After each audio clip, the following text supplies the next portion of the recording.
Amén.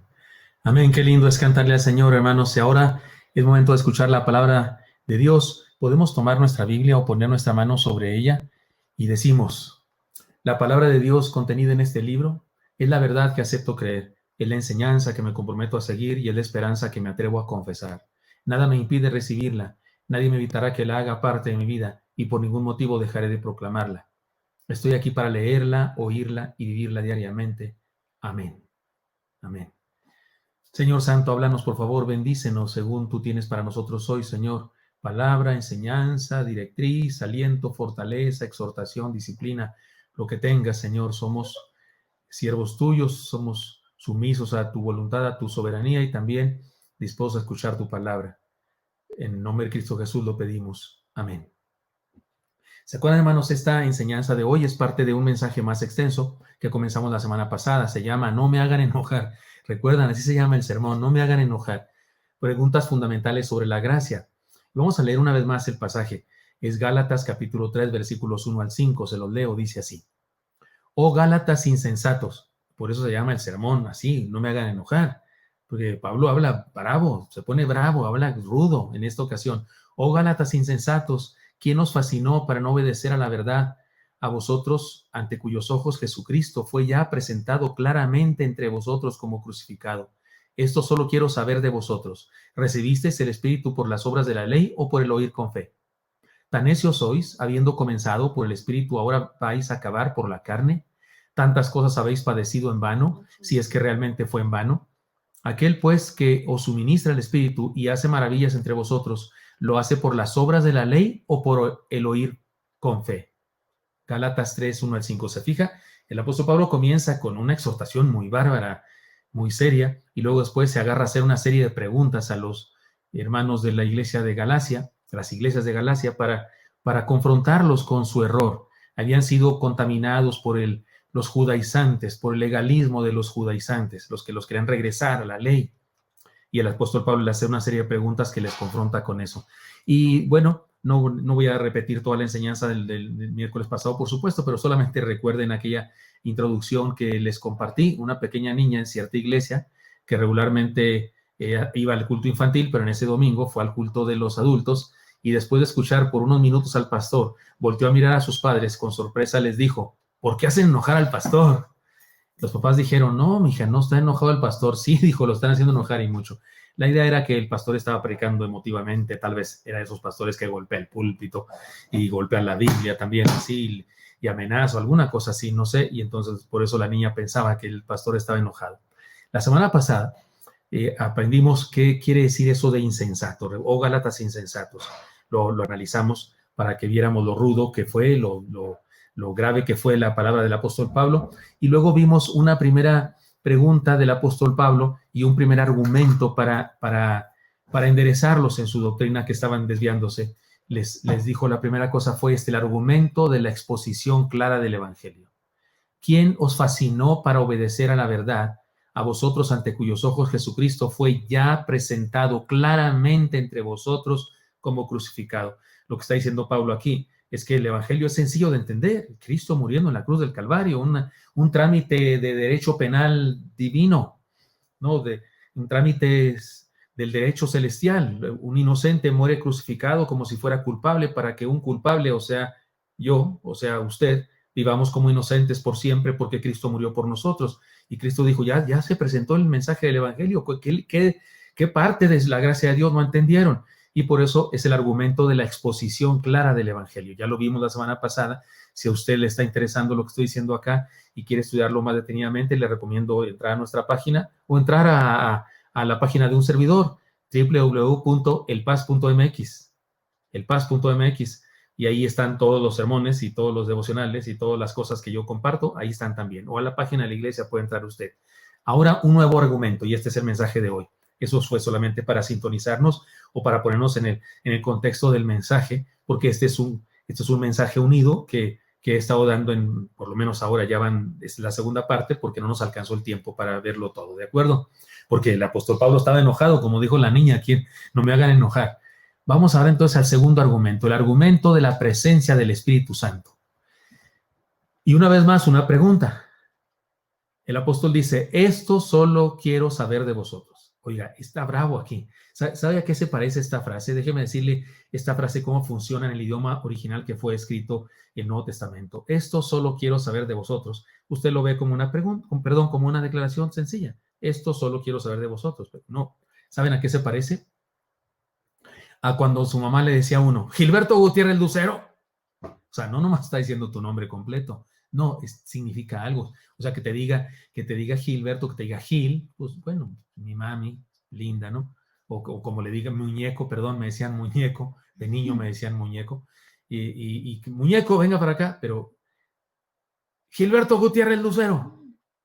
Eso se parece a esta expresión en el idioma original, la forma verbal, las palabras que está usando el apóstol Pablo, tienen que ver con eso, un llamado. Esto solo quiero saber de vosotros. O sea, como solo díganme una cosa. O sea, sí hay un tono de autoridad y de un poco de desilusión del apóstol, y por eso está preguntando esto, y esta es su pregunta. ¿Recibisteis el Espíritu por las obras de la ley o por el oír con fe? Ahora, es una pregunta retórica. Sí le está preguntándoles y espera tal vez que le respondan, pero acuérdense, Pablo está escribiendo un pergamino, es un rollo de, de, de papiro o pergamino, muy seguramente era eso, piel de cochino, pero no de este, sabe que había libros de 9 metros, este podía ser de 1 metro, de 2 metros, yo qué sé, grande, extendido, y luego los hebreos escribían así, ¿verdad? En griego se escribía así, pero en hebreo así, y luego se enrollaba y ahí se abría para leer el escrito, no era códices. Este formato que tenemos nosotros es de códice, pero este era el formato de rollo. Y el apóstol está escribiendo, no tiene a los Gálatas ahí. Así es que esta pregunta no espera él que se la contesten ahora de inmediato, como diciendo, a ver, ya pregunté, ahora contéstenme. No, tardó en llegar la carta para allá y luego que ellos escribieran y regresaran, pero más bien es una pregunta retórica. Más bien está haciendo esta pregunta para hacerles meditar. La pregunta retórica es una pregunta que es obvia, como cuando usted le dice a alguien, ¿quién te quiere más que yo? O sea, la respuesta, usted en realidad está diciendo, yo te quiero más que nadie. Y la otra persona, no entiende, porque una pregunta retórica en realidad es una afirmación muy fuerte. Es que el apóstol Pablo lo que está diciendo aquí es lo siguiente, ustedes no recibieron el Espíritu Santo por las obras de la ley, lo recibieron por oír con fe, eso está diciendo, pero lo está haciendo en una figura literaria llamada pregunta retórica. ¿Recibisteis el Espíritu por las obras de la ley o por el oír con fe? La pregunta es contundente y la respuesta reveladora. Reflexionemos en lo siguiente. En el libro de los Hechos se describe en 3 ocasiones, repito, solo en 3 ocasiones, a alguien hablando en lenguas. El día del Pentecostés, el milagro de la comunicación, Hechos capítulo 2, versículos 4 al 11, gente que hablaba diferentes idiomas, se comunicaron como si tuvieran una sola lengua. El día del Pentecostés pasó exactamente lo opuesto a la Torre de Babel. ¿Recuerdan la Torre de Babel? Todos hablan el mismo idioma y de pronto ya no se entienden. La Biblia dice que Dios dijo, descendamos y confundamos su lenguaje. Y de repente ya no se entienden y entonces son esparcidos por toda la tierra y ya no siguen construyendo aquella torre. Que era un insulto a Dios porque querían llegar a Dios por sus propios méritos, por méritos humanos. Esa Torre de Babel representa el humanismo que ahora está tan presente en nuestra sociedad. Esa Torre de Babel representa esa idea de algunos incluso que se llaman evangélicos, que dicen que hay milagros en nuestra boca y que nosotros podemos declarar cosas y suceden. Es lo mismo de la Torre de Babel, creer que por nuestras fuerzas podemos llegar a Dios y podemos hacer cosas como Dios. Eso es una cosa incorrecta, es una herejía. Bueno, pues el día del Pentecostés pasa lo opuesto a la Torre de Babel. Ahí todos hablan un mismo idioma, una misma lengua, y de pronto ya cada quien habla una otra cosa. El día del Pentecostés pasa al revés. Ahí están partos, medos, pontos, elamitas, de Frigia, de Panfilia, de Cirene, de más allá de Cirene, yo he contado 17 nacionalidades, 17 lugares, 17 tipos de personas, y de pronto todos se entienden. O sea, fue lo opuesto de la Torre de Babel.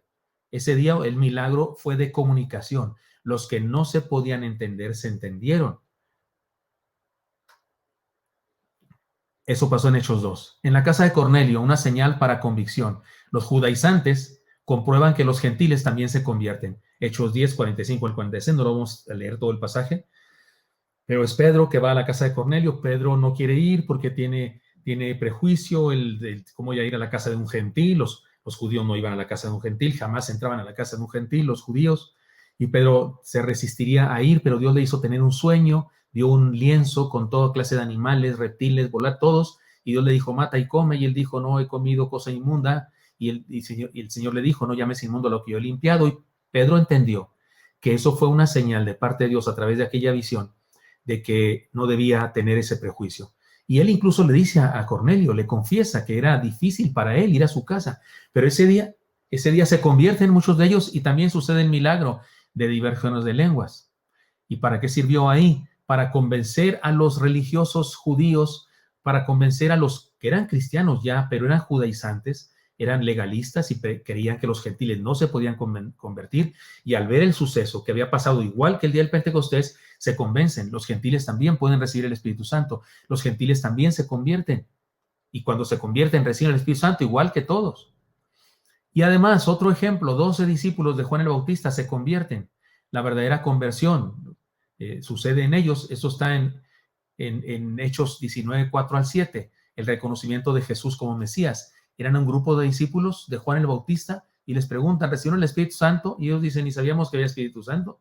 Nosotros solamente aprendimos de Juan, el bautismo de Juan, y entonces se ora por ellos, se les enseña más directamente el camino y sucede también el milagro de la comunicación a través de diversos de lenguas. Y otra vez, los que no entendían, los que no sabían que los gentiles también se pueden convertir, y los que no sabían que se trataba de un milagro del Señor y no solamente de lo que predicaba Juan, sino de un encuentro con Cristo y no solamente de un encuentro con Juan el Bautista, entonces también se convencen. Y es decir, Dios está enseñándoles, Dios está formando la teología de la iglesia y por eso permite que sucedan estas cosas. En aquella época se hizo necesaria la manifestación del don, diversos géneros de lenguas.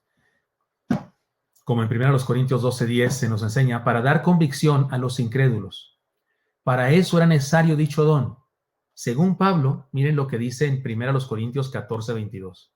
Así que las lenguas son por señal, no a los creyentes, sino a los incrédulos. Pero la profecía no a los incrédulos, sino a los creyentes. Y por profecía entiéndase la predicación de la palabra, la enseñanza de la palabra, el discipulado del creyente. Por supuesto que el discipulado es para los creyentes y la predicación evangelística es para el testimonio, es para los inconversos, para que se conviertan. Sin embargo, aclara Pablo, cuando los gentiles recibieron el Espíritu Santo y en algunas de esas ocasiones fue manifestado el don diversos géneros de lenguas para dar seguridad y convicción del suceso. No fueron necesarias las obras de la ley, dice Pablo. No fueron necesarias las obras de la ley. Digámoslo más claro, cuando el Espíritu Santo cayó sobre Cornelio y su familia, ninguno de ellos estaba circuncidado. Ninguno seguía las estrictas reglas de alimentación de los hebreos. Así que no se experimentó a Dios por las obras de la ley, sino por haber oído con fe. Quise compartir con ustedes todo este asunto porque es lo que estaba en la mente de los hermanos de Gálatas y lo que está en el discurso de Pablo. Él les preguntó, a ver, díganme ustedes, ¿cómo recibieron el Espíritu? ¿Fue por las obras de la ley o fue por el oír con fe? Y tal vez les hizo pensar, tal vez les hizo reflexionar. Cuando está en el día del Pentecostés, ¿qué fue lo que pasó? ¿Qué sucedió para que el Espíritu Santo llenara a todos aquellos discípulos? ¿Estaban llevando a cabo algún ritual judío? ¿Estaban haciendo algunas buenas obras y por eso cumpliendo la ley recibieron el Espíritu Santo? No. De hecho, usted y yo sabemos lo que pasó después de la aprehensión de San Jesucristo. Los apóstoles fueron esparcidos. El único que permaneció por ahí hasta el final fue Juan, el discípulo amado, y Pedro estuvo más o menos, pero de repente ya corrió también porque lo descubrieron que había estado con Jesús. Todos fueron esparcidos, estaban huyendo, sentían temor de que también a ellos los apresaran. Y no están cumpliendo las leyes, no están siguiendo las tradiciones judías. Y ahí están encerrados, un poco temerosos. Dios les había dicho que se reunieran justamente en Jerusalén y les prometió que sucedía eso que sucedió el día del Pentecostés, y ahí están esperando, y de pronto, por oír por fe, de pronto, por creer, son investidos del poder del Espíritu Santo. Y Cornelio, ¿por qué recibió el Espíritu Santo? ¿Hizo algunas buenas obras no solo buenas obras, y cumplió los rituales de la ley, ¿se circuncidó? No, aparentemente no hay razón para creer que se circuncidó. Llevó a cabo los rituales, el triple bautismo que practicaban los fariseos a los prosélitos, es decir, a los que no eran judíos, se querían convertir al judaísmo. ¿Le practicaron a Cornelio el bautismo de los fariseos? No. Y entonces, ¿cómo es que recibió el Espíritu Santo? Por creer, por el oír con fe. No fue por las obras de la ley. Y asimismo a los discípulos de Juan el Bautista, que se encuentran por ahí en Hechos más tarde, y que también por oír por fe. Y Pablo está haciendo este argumento para que entendieran ellos. Es triste, pero en nuestro tiempo se ha levantado un movimiento al que podríamos llamar nuevo legalismo. Este no exige el cumplimiento de la ley de Dios, pero sí exige que vivamos ciertas experiencias a las que llaman espirituales. En algunas congregaciones te critican o por lo menos te ven con malos ojos si no hablas en lenguas. En algunos casos te consideran de dudosa reputación espiritual si nunca te has caído al piso después del toque de uno de los líderes. En el otro extremo están los que te ven mal si haces exclamaciones de júbilo o levantas las manos cuando cantas. De derecha o de izquierda, de abajo o de arriba, el punto es el mismo. La tradición o la moda parece más importante que ser dirigidos por el Espíritu Santo. Porque sí, nos hemos inventado las denominaciones, énfasis particulares en algunos, lo intelectual, la memorización, el estudio profundo de la palabra, que por supuesto que se debe hacer eso, pero ¿es eso todo el cristianismo? Solo eso es que el cristianismo. Y otro dice, no, hay que hacer obra y hay que dar a la gente y no sé qué. Sí, amén, pero eso es todo lo que hay que hacer, porque hay muchos grupos no cristianos que también sirven a la gente. Los voluntarios de las ambulancias, los voluntarios en la Cruz Roja, los voluntarios que van a los países árabes y a los países en conflicto, voluntariamente gastan su dinero para ir allá a ayudar a la gente, y eso los convierte ya en cristianos. Es decir, cuidado con enfatizar ciertas cosas, o las mujeres no cortarse el cabello, usar un velo siempre, usar faldas largas, no pintarse jamás, ni ponerse aretes, ni chapetitas, ni nada, porque algunos enseñan que eso es pecado, ni usar pantalón, Dios nos libre. Todo eso, ese era el problema de los Gálatas. Lo vimos la semana pasada. Le habían sumado al creer, le habían sumado a la experiencia de fe, reglas, tradiciones, costumbres. Ahora, no lo malentendamos. No significa esto que no hay ciertas normas de urbanidad y normas de moralidad, normas de comportamiento. Por supuesto que sí. A los jóvenes que tocan en los grupos de alabanza de nuestra iglesia les decimos, les recomendamos qué vestir, qué no usar, de qué manera. Sí, por supuesto que existen, pero ¿es eso lo que nos hace cristianos? No, es el oír por fe, con fe. Es el creer en Cristo, el nacer de nuevo. Y justamente cuando oímos con fe, es decir, cuando creemos y le entregamos nuestra vida, entonces somos transformados y entonces podemos vivir de una manera que glorifica a Dios. Pero no al revés. No es que haciendo esas cosas nos convertimos. No, porque nos convertimos, podemos vivir de mejor manera. Pero todo eso que se le suma de repente al cristianismo, en los diferentes grupos que existen en el mundo religioso, es lo que el apóstol Pablo estaba cuestionando. ¿Recibieron el Espíritu por las obras de la ley? ¿Por cumplir rituales? ¿O por el oír con fe? La respuesta era por el oír con fe. Entonces, ¿qué los hizo? ¿Quién los fascinó para regresarse de la fe y volver a las obras de la ley? Y el apóstol Pablo llama a eso carne. Dice, habiendo comenzado con el Espíritu, vinieron a terminar en la carne. Porque es carnalidad. El pretender ser salvos por nuestro esfuerzo, por nuestras obras, es carnalidad. En algunas comunidades la predicación de la palabra se ha relegado a un pequeño pedacito del culto. Cantan hasta emocionarse y sudar por horas, y la palabra se predica por unos cuantos minutos. Es más importante decidir dónde se pondrá la batería que decidir dónde se pondrá el púlpito. Es más importante el director de alabanza o el cantante invitado que el sermón de la palabra.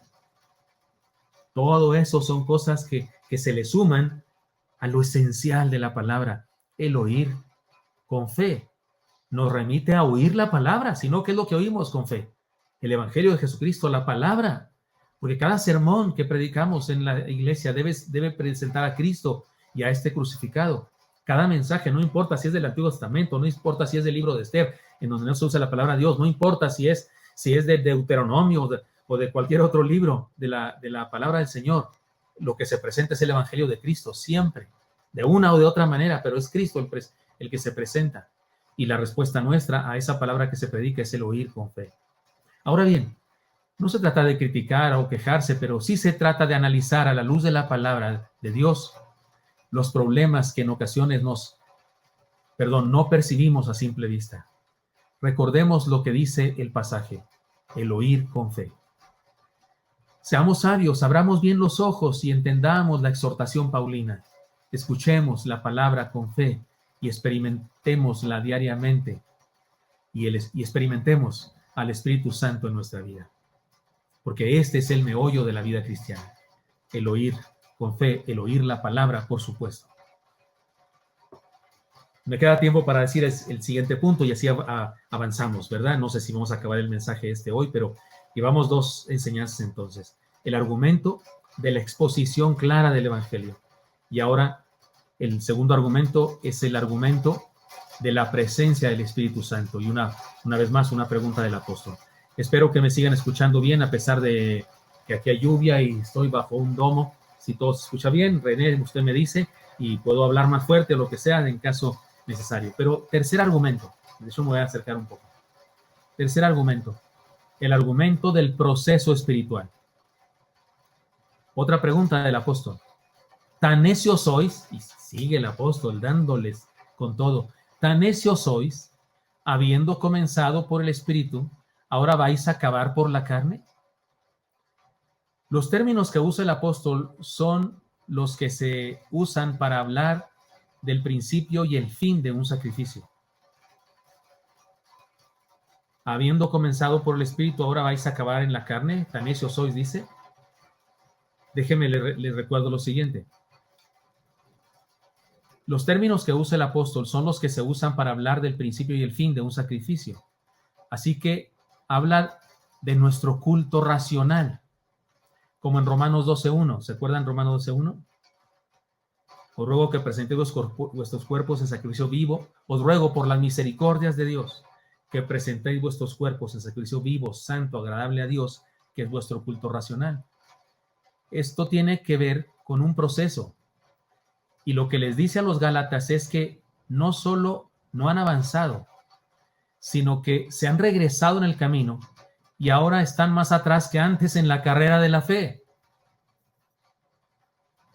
Déjenme les cuento algo, déjenme les confieso algo. Yo no fui cristiano desde niño, no nací en un hogar cristiano. En mi adolescencia no jugaba competencias de esgrima bíblico. ¿Se acuerdan? Para los que no saben qué es el esgrima bíblico, presenten armas. Se pone la Biblia y luego dicen Juan 3:16, Juan 3:16, esgrima. Cuando dicen esgrima y no antes, tienen que buscar Juan 3:16. Yo nunca ganaba en eso porque tenía 17 años cuando me convertí y cuando decían sofonías, yo decía sofoqué. O cuando decían Jonás, yo andaba ya cercano a Apocalipsis ahí por entre primera, segunda, tercera de Juan y el Apocalipsis buscando a Jonás y nada, que Jonás estaba en el Antiguo Testamento. Yo no crecí en un hogar cristiano, me convertí de joven a los 17 años, fui el primer convertido de mi familia. No tenía la disciplina, no me fue mal en la escuela, nunca, quiero decirles, nunca, siempre fui aplicado, sacaba buenas calificaciones, pero nunca fui estudioso, disciplinado, así matado, que me paso las noches, no, nunca, jamás. No recuerdo a mis padres haberme preguntado alguna vez, ¿ya hizo la tarea? Jamás, jamás. Y si me hubieran preguntado, les hubiera dicho no, porque nunca la hice. Yo la hacía en el camino a la escuela, o la hacía cuando llegaba a la escuela ahí, mientras la monjita, porque estoy en una primaria de monjas, mientras la monjita iba revisando la tarea de los otros, yo iba haciendo la mía, me juntaba con alguna, la más aplicada del salón, para que me soplara algunas cosas. Estoy confesando, recuerde. De tal manera que cuando llegué al seminario, pues yo iba con mi estilo. Yo pongo mucha atención a las clases, a las conferencias, tomo apuntes con una letra de doctor que nadie va a entender más que el Espíritu Santo, y digo más que el Espíritu Santo porque a veces ni yo, y con eso tenía para aprender, pero no, cuando vas al seminario tienes que aprender y tienes que aprender a estudiar y tienes que aprender a aprender. Y yo tenía problemas con eso. Y había una clase que se llamaba disciplina cristiana. Imagínense, disciplina cristiana, que tenía que ver con la vida espiritual, pero la vida espiritual disciplinada.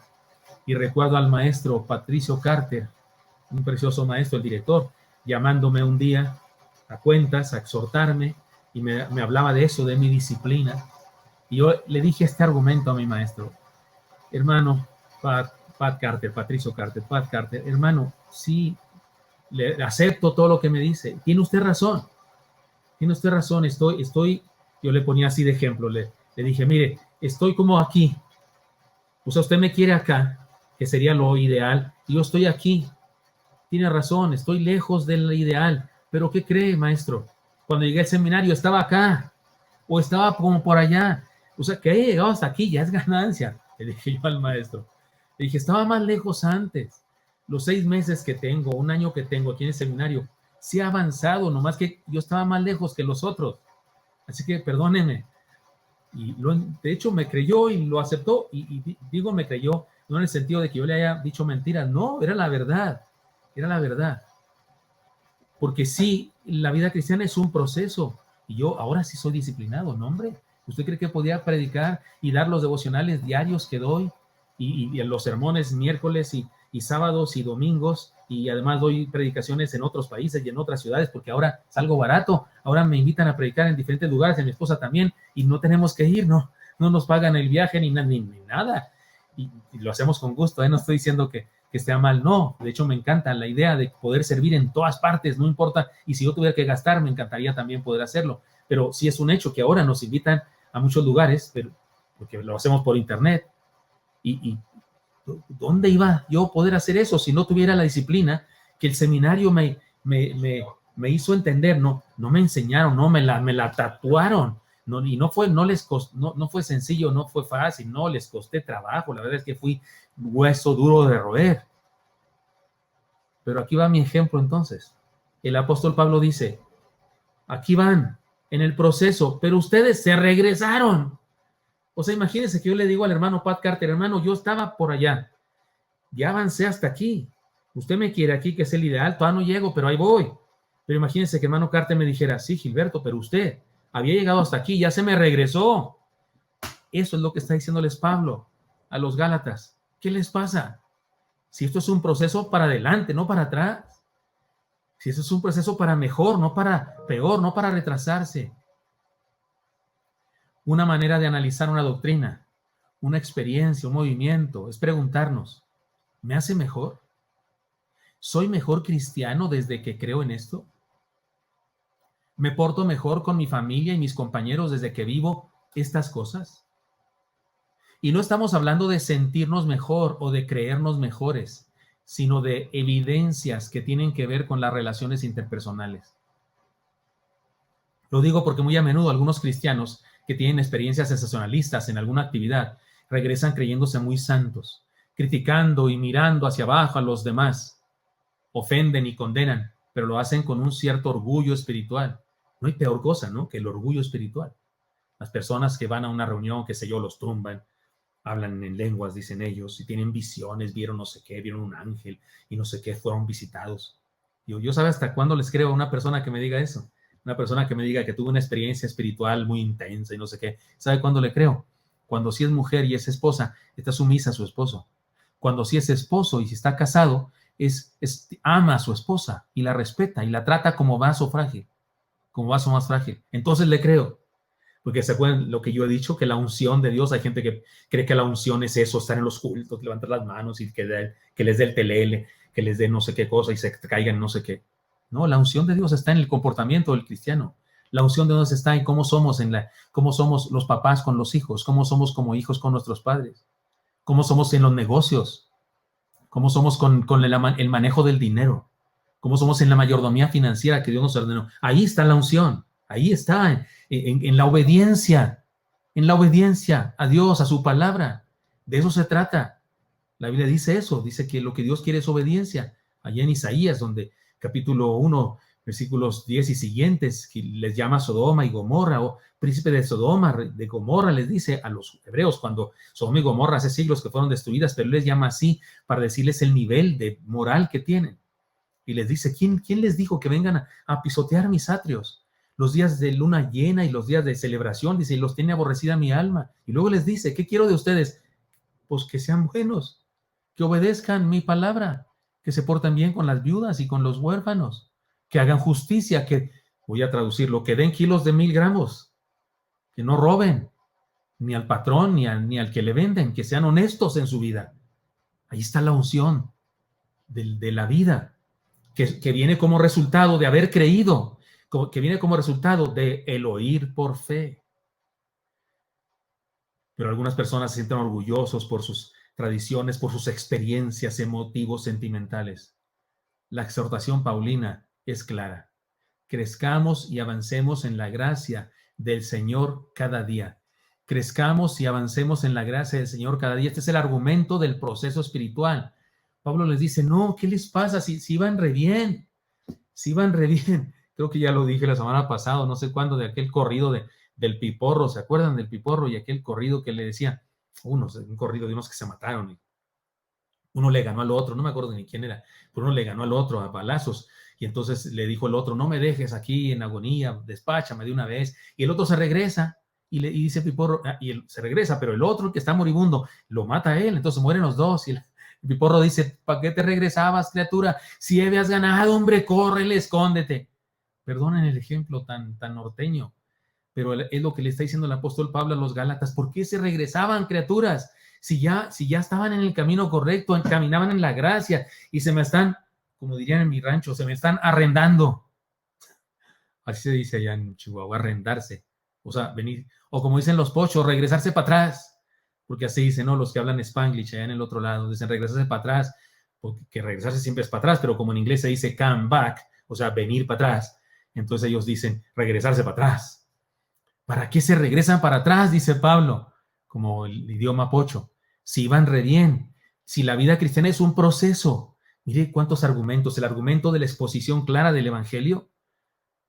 Si ya se les presentó claramente a Cristo crucificado, y luego después el argumento del Espíritu Santo, si así le llamamos, sí, el argumento de la presencia del Espíritu Santo. Recibiste el Espíritu Santo por las obras de la ley o por el oír con fe. Y en tercer lugar, el argumento del proceso espiritual. Tan necios sois, aquí hay dos preguntas en este argumento. Tan necios sois, habiendo comenzado por el Espíritu, ¿ahora vais a acabar por la carne? Porque eso de pretender salvarnos por nosotros mismos, eso de pretender que son las reglas las que te hacen mejor, eso de pretender que siguiendo ciertos preceptos, así legalistamente, eso es lo que te hace ser cristiano, dice Pablo, eso es carnal. Eso es carnal porque eso es poner el énfasis en tu fuerza de voluntad. Eso es poner el énfasis en tus capacidades. Y deberías poner el énfasis en el oír por fe y dejar que el Espíritu Santo te transforme, te haga mejor persona, seas diferente, porque el Señor te transformó, porque lo dejas, porque ese es tu culto racional, ofrecerte en sacrificio vivo, santo, agradable a Dios. Y cuando te dejas en las manos del Señor y dejas que Él te transforme, entonces Dios hace de ti una nueva persona. De hecho, ¿recuerdan eso? Ese es el discipulado. Lo dicen los maestros en el video que grabaron para hablarnos de la Iglesia Bautista Oreb en los cultos. El discipulado no es hacer que una persona sepa lo que no sabía. El discipulado es hacer que una persona se convierta en alguien que no existía. Y el discipulado es un proceso en donde el Espíritu Santo participa, haciéndonos madurar, haciéndonos aprender las verdades, quitando de nosotros viejas cosas malas y poniendo en nosotros nuevas cosas buenas. Es un proceso de transformación. ¿No es cierto? Se le llama santificación, de hecho, es el proceso de santificación. Hermanos míos, crezcamos y avancemos en la gracia de Dios. Y no hagamos enojar a Pablo. Como dijo aquella niña, ¿por qué hace enojar al pastor? Yo no estoy enojado, por supuesto, pero al parecer Pablo cuando escribió eso, sí estaba emocionado.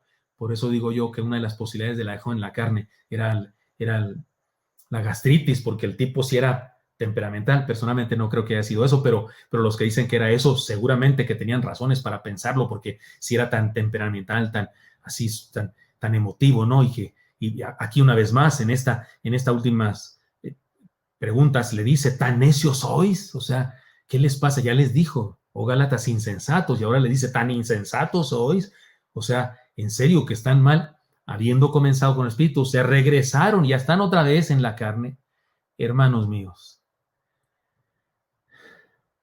vivamos la palabra de Dios, vivamos la verdad de Dios.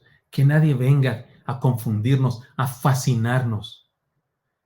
Como dice en mi rancho también, que nadie venga a desincomodarnos. Así nos dijo una hermana cuando dejamos Chihuahua porque Dios nos indicó que viniéramos acá a México, a la iglesia Bautista Oré, para ser los pastores, la familia pastoral. La hermana decía, si estaban re bien aquí en Chihuahua en la primera, ¿para qué los desincomodaron? ¿Te acuerdas, mi vida, de esa frase? ¿Para qué los desincomodaron? O sea, es una frase que aparentemente no está bien dicha, pero es lo que dice Pablo aquí, que nadie venga a desincomodarnos, que nadie venga, si vamos en el camino de la gracia, que nadie venga a pretender confundirnos con alguna otra cosa. De hecho, hermanos míos, cuidado porque en este momento que estamos viviendo esta circunstancia tan extraña, yo le aseguro que ninguno de nosotros hace algunos meses se hubiera creído esto. Nadie se hubiera creído esto. Si alguien nos dice que iba a pasar esto, dicen, sácate estas. Viste una película de esas futuristas, de esas de zombies, ¿no? Viste una película, el apocalipsis zombie, y ya te traes ideas raras. Si alguien nos dice esto, que está pasando, que tenemos que salir con cubrebocas a donde quiera que vayamos, que no nos tocamos, que si me visitan o te visito, tengo que atenderte en la puerta, y si te dejo entrar, tú estás sentado allá y yo acá, y así no te me acerques, porque tenemos miedo al contagio y esas cosas. ¿Quién nos hubiera dicho esto? Pero en este momento, ¿sabe qué? Estas circunstancias son oportunidades para los dos lados, para crecer y madurar en fe, para entender mejor la palabra de Dios. Por eso la serie de sermones que estamos teniendo, que se llaman Que te caiga el 20, apenas llevamos 2, serán 9 sermones acerca de esto, que te caiga el 20, 9 textos, 9 doctrinas fundamentales de la fe que las analizaremos para entenderlas mejor en el contexto que vivimos. Pero ¿qué cree? Este tiempo también puede ser una oportunidad para los errores, para que se levanten los falsos profetas y empiecen a decir cosas, y va a pasar esto y lo otro, y cuidado. Así es que cualquier idea, cualquier doctrina, cualquier cosa que escuchas y de enseñanza que de repente te dan y que no era tu enseñanza antes, hazle la prueba. ¿Te hace mejor persona eso? ¿Eres mejor esposo ahora porque crees eso?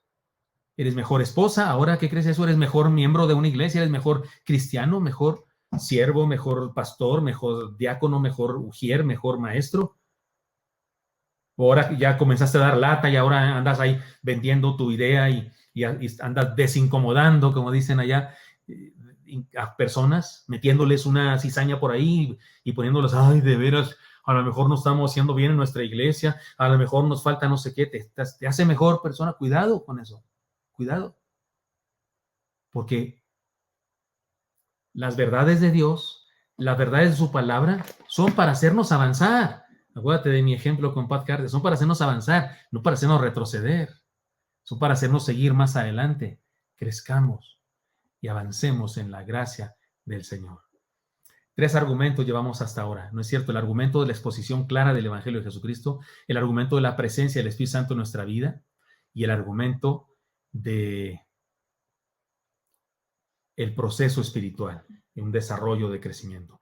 Nos faltan 2 argumentos más, los veremos la próxima semana. El argumento de la vivencia de la fe y el argumento de la providencia de Dios. Los espero la próxima semana para seguir adelante. Vamos a orar. Señor Santo, te doy muchas gracias porque me das permiso compartir esta palabra con mis hermanos y mis hermanas, y te pido, Señor, que mis hermanos y yo podamos vivir esta vida cristiana, Señor, oyendo con fe, es decir, estudiando tu palabra y en fe, Señor, experimentando tu presencia, la presencia de tu Santo Espíritu en nuestra vida, que no es un asunto de religiosidad, de tradición y de costumbre, sino es un asunto de una experiencia, de creer en ti, creer en tu palabra y dejar que tu palabra nos bendiga, y además que tiene que ver con un proceso de crecimiento y desarrollo. Ayúdanos, Señor, a ser mejores, que esta pandemia, Señor, nos haga mejores, no peores, mejores esposos, mejores esposas, mejores creyentes, mejores discípulos, mejores miembros de una iglesia, mejores mayordomos de lo que tú nos has dado, mejores hijos, sí, Señor, mejores trabajadores, mejores empresarios, mejores empleados,